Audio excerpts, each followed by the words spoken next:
Hello viewers, greetings. Welcome to my YouTube channel. I'm Group Captain Srivastava, a retired education officer, and nowadays I'm engaged in psych mentorship, evaluation, and counseling of the young aspirants, those who wish to join the officers cadre of the armed forces. Young friends, for the last couple of videos, uh, I'm trying to dwell on the questions put up to me by one retired Air Force officer.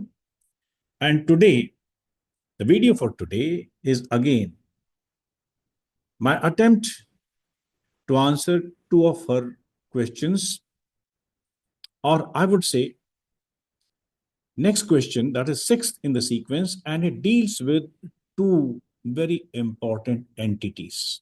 And these entities are the emotional intelligence and self-awareness. Friends, these are the two words which you'll find they have become the buzzword in the world of HRM, human resources management. Without delaying any further, let me first put the slide with the question to you. We will try to understand the concept of these two. What is emotional intelligence? What is self-awareness? And then we will see in detail how it is connected to the job profile and happiness of a military officer. So here is the question.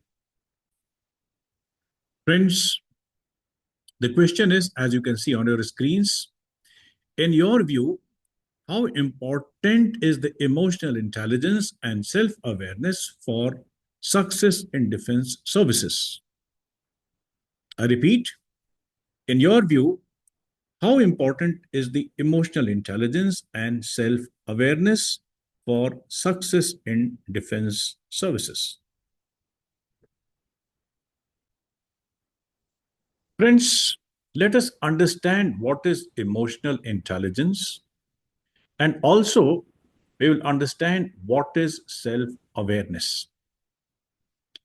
As far as self-awareness is concerned, yes, it is not difficult to understand it, at least superficially, at least outwardly, though it takes a little bit of time to conceptualize how it develops. But let us first understand what is emotional intelligence, because it seems a little uh, technical, and it seems to be something from the world of psychology, though not very difficult to understand either. So here it is. Friends, without entering into the quagmire of technical jargon, let's understand the very simple explanation given by Google about emotional intelligence. And it says like this: it is the capacity to be aware of, control, and express one's emotions, and to handle interpersonal relationships judiciously and emphatically. Friends, once again, I think we need to read this explanation given by Google. The capacity to be aware of, control, and express one's emotions, and to handle interpersonal relationship judicially and judiciously and emphatically. Now we'll understand it in the context of the job profile of a military officer, and then we will see how it is connected with the vast canvas of life in military. Friends, feelings or emotions, they are very, very important entities of our existence. The emotions or the feelings, I mean, I'm taking a little, you know, the synonymous meaning of these two, though technically there is a finer difference, but let's not go into, as I've told you, the technical jargon. Emotions or feelings are important in your motivation, the felt value of a goal. You must have seen some people are very, very passionate about their goals. Some people are a little recluse, or they don't feel connected to the goal with intensity. Another thing, you ask any social psychologist, he will give you or he will discuss with you a concept of attitude. Like the word attitude is, as of now, taken in a very, very common sense.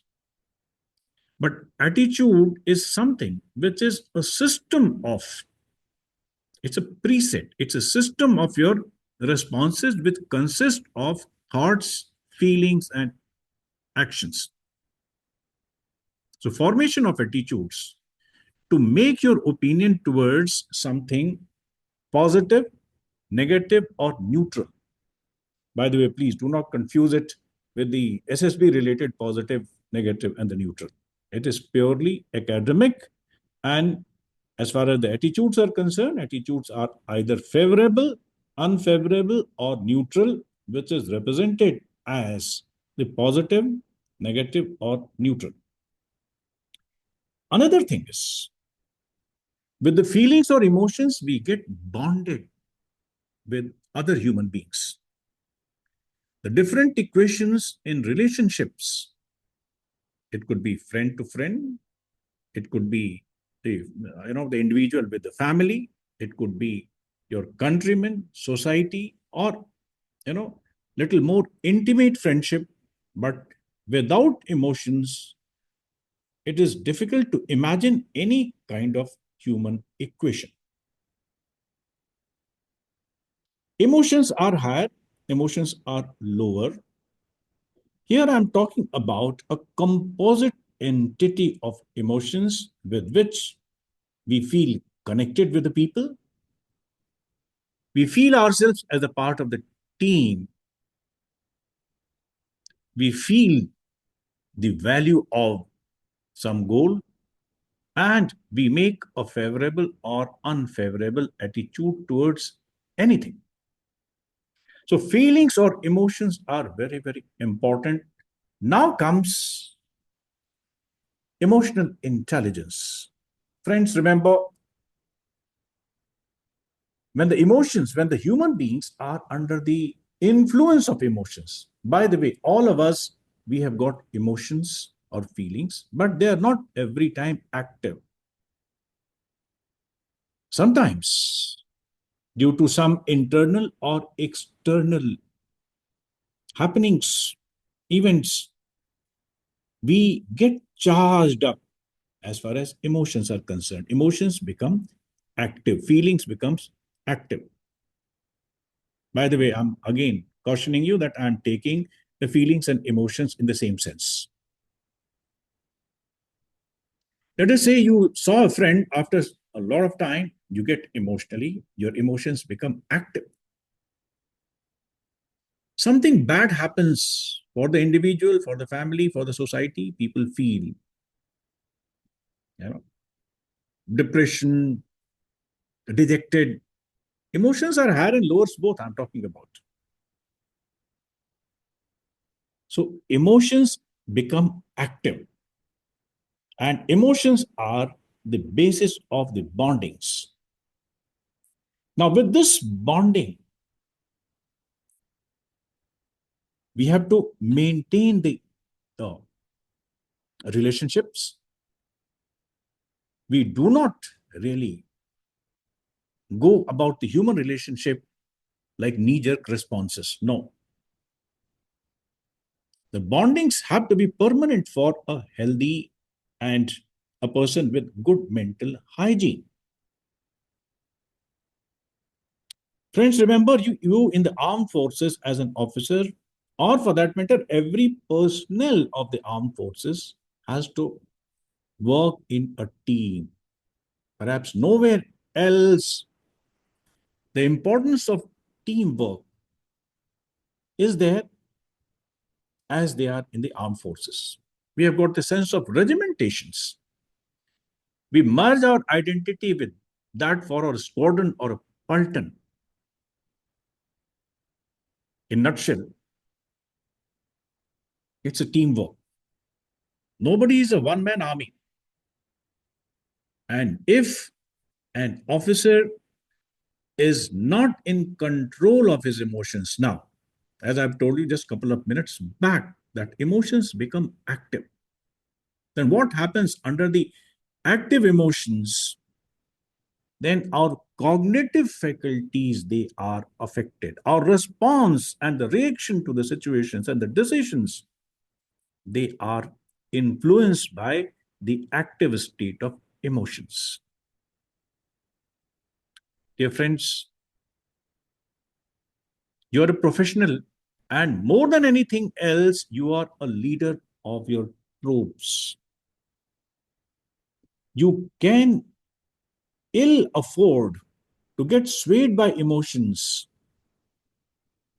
if your troops find you not in control of your emotions. It could be anger, it could be too much of love and affection also. Then your impression as a leader definitely is lost. A leader is supposed to be in total control of one's emotions. And this is where the concept of emotional intelligence is applied. You must understand your own emotions. You must put yourself in the shoes of other person. If a person comes to you, he's agitated emotionally. He misses certain behavioral protocols. Now, if you understand that person's emotions, perhaps your response to his breaking the behavioral protocols will be different. And not only this, friends, you have to be in control of your own emotions as well. Young friends, this quality of emotional intelligence, which covers both the individual and the others, results in the quality of the equations or the relationships. If you are in control of your emotions, you can perform your duties so very well. You will appear to be fair. Your decisions will be definitely much more apt to the situation. Young friend, there are a few examples from the civil world, from the military, from the history, and from the modern times. And they vouch well for very high level of emotional intelligence of the leaders. Young friends, allow me to cite a few examples. First example from the history. You know, when Alexander came to India, he fought with Porus. Porus was defeated and he was taken captive. Porus को बंदी बना करके सिकंदर के सामने ले आया गया, पेश किया गया. And Alexander has asked him, how you wish to be treated. तुम्हारे साथ क्या सुलूक किया जाए, क्या व्यवहार किया जाए. Now look at the answer, which is a very, very classical quote for the humanity. Porus has told, treat me as a king treats another king. तुम मेरे साथ वैसा ही व्यवहार करो जैसा कि एक राजा दूसरे राजा के साथ करता है. फ्रेंड्स, इट मस्ट बी, ये जो बात है, it thrills the people in very very different ways. But for the psychologist, it is the highest example, one of the highest examples of how a person is in control of his emotions. See, Porus has lost the battle. He was taken as the prisoner, and that too to a very, very formidable enemy like Alexander. Even then, Porus did not lose his cool. Porus did not pour out his emotions. He was in total control of his emotions. And then, from his wisdom, from his cognitive faculties, he has uttered this sentence: आप मेरे साथ वैसे ही व्यवहार करें जैसा एक राजा दूसरे राजा के साथ करता है. Young friends, as a military officer, you will be operating in a very, very tough situations, which might be frustrating many a time. Or sometimes you might get overjoyed by your success, by your victory. Many a time we, face the extreme situations. मैं आपको एक और example मैं बताता हूं, which has happened during the Kargil war. Have you heard of one Indian officer, Brigadier M.P.S. Bajwa? Most of you perhaps might not have heard about him. चलिए मैं आपको context देता हूं. It was Kargil war, and Indian and Pakistani troops, they were engaged in the pitched battle. In Pakistani army, from the Sindh regiment, there was one young captain. और captain का नाम बड़ा अजीब सा है. कर्नल शेर खान was his name. नाम में ही कर्नल था, but he was an officer of the rank of captain.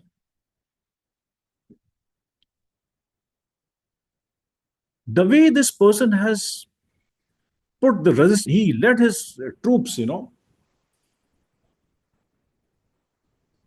he has given a very tough job, very tough fight to the, the Indian, the troops. So much so that he has regained control once. Of course, his troops ultimately were pushed back, and he himself, fell to the machine gun fire. And Pakistan, they have refused to take the body of their own soldiers. What a rogue nation it is. Anyway, things were negotiated, the bodies, they were sent. And here comes the reference of Brigadier M.P.S. Bajwa. He was so much impressed by the victory of this officer from the opposite force, from the enemy forces, that in his coffin, he has written a citation. The Indian troops are so impressed by the personal example and the valor of this gallant officer. And mind you, based on the citation of Brigadier M.P.S. Bajwa, the guy, that is late Captain Colonel Sher Khan, was awarded the highest award of Pakistan, that is Nishane-Haider. So understand, friends, this is what is the emotional intelligence in the job of a military officer. You appreciate the enemy, and here, I don't have any hesitation to say that emotional intelligence is a great part of your moral courage and self-respect as well. Friends, allow me to cite another example. These two examples were, in the battlefield. You must have heard about Sardar Patel. His wife was critically ill, but there was a very important case for which he had to appear before the courts of law. The final hearing was going on. In between the court proceedings, the person has received a telegram. He just read it for a while, continued with his arguments, and whatever happened, people, they know that he won the case. Later on, the judge has asked him what it was. This telegram read about the demise of his wife. But look at the emotional control of that person. His wife was not keeping well for a while. Okay, and doctors, they knew it, that perhaps her survival would be a miracle. But yes, during that time when he has come to attend the court proceedings as a lawyer, at that time she was much better, and that's how he had come. So the judge had asked him, Mr. Counsel, you could have asked for an adjournment. Then he told, my lord, the case was very, very critical, and time was very, very critical for my client. Whatever has happened to my wife, that was the worst thing that could have ever happened to me or to her.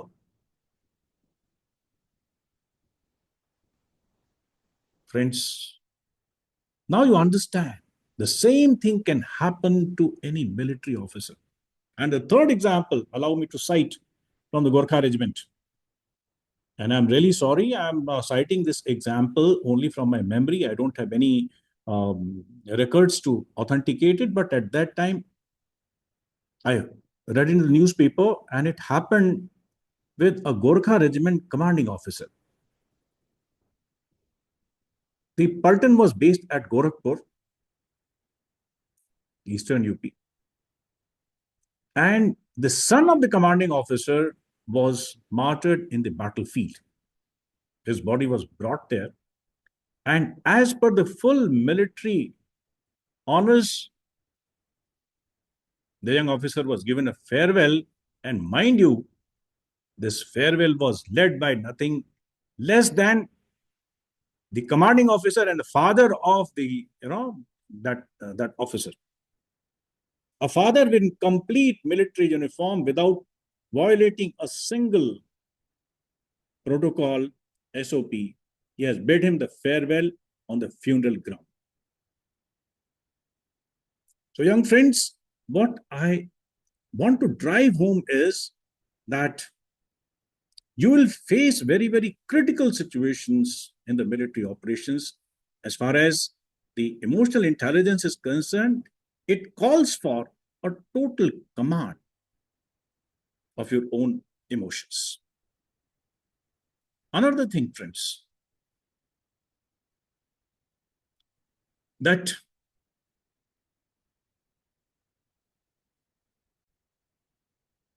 the quality of empathy means putting yourself in the shoes of others is possible when the person has got very impressive emotional intelligence, very high emotional intelligence. Young friends, not only you have to understand the emotions and intentions of others, but at the same time, you should be in a position to connect emotionally with that person. There is a word sympathy. There is another word, empathy. Sympathy and empathy, they have got their own different meanings. You are supposed to be a person with having the quality of empathy with others. But some people feel that being emotional is everything. People say that, well, if you are a person who is emotional, you will be not a successful person as a human being. In the human relations, you will be more humane. Here, I would like to tell you that many a time an emotional person is taken for a ride. He is emotionally sometimes blackmailed. Sometimes people, they take extra advantage. So, my dear young friends, I would like you to understand the concept of emotional intelligence. And it says that you have to be in full understanding of your own emotions, control of your own emotions, and you have to then bring this emotional intelligence for effective interpersonal dealing. Friends, the second part of the question deals with self awareness. I think we will continue. We will keep this video or the videos in future shorter so that the concepts are well driven home. I'll end up saying here that for emotional binding with the troops and for effective reactions and decisions, the emotional intelligence plays a very significant role in the office of a, in the job profile of a military officer. As far as the self awareness is concerned, we will deal with this topic of self awareness in another video. Young friends, before I sign off, I'd like to reintroduce myself as Group Captain A.K. Srivastava, retired education officer of the Indian Air Force. This is my YouTube channel. You are requested to like, subscribe, share, and recommend the contents. And I'm active in online guidance, dossier evaluation, and personal counseling. Help you making your strategy for preparations. For that, my numbers are mentioned here. Please contact me on Telegram and the first number, that is 888-493-4016. I'm sorry, my second number is not active as of now. So please contact me on the first number and the Telegram. Thank you very much. Have a nice day. God bless.